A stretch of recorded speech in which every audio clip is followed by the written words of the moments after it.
Sometimes, a single question can quietly rewrite an entire future.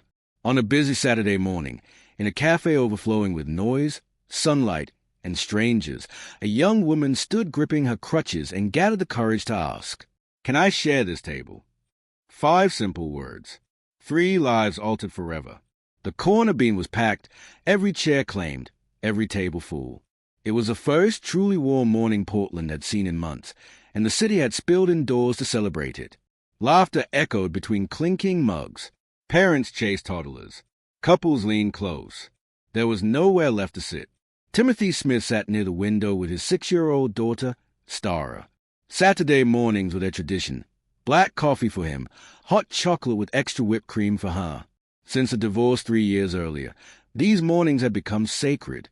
As Stara chatted animatedly about a runaway classroom hamster, Timothy's attention drifted. He noticed a young woman carefully moving through the cafe on crutches.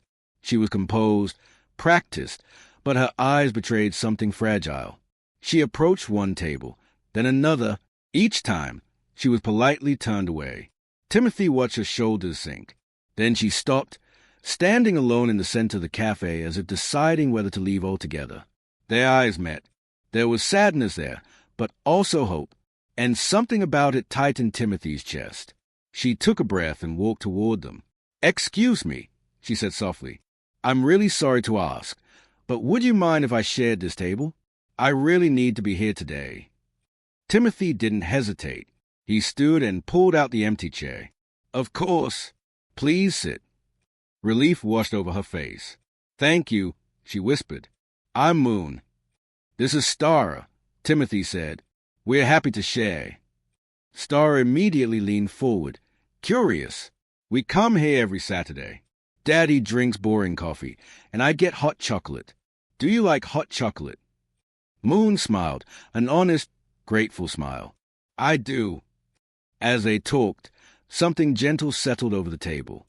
Moon listened intently to Stara's stories, laughing at the right moments, asking thoughtful questions. Timothy noticed how present she was, despite the weight she carried. After a while, Moon set down her cup. "Today is my birthday," she said quietly. "I'm 23. Stara gasped, "A birthday!" Before anyone could stop her, she burst into song. Timothy joined in. Nearby tables followed. The cafe filled with music. Moon cried openly. "That's the nicest thing anyone's done for me in a long time," she said through tears. Cake followed. A candle. Applause. And then, truth. "This cafe," Moon said, staring at her plate, "was my family's place." She told them about Saturday mornings with her parents and younger sister.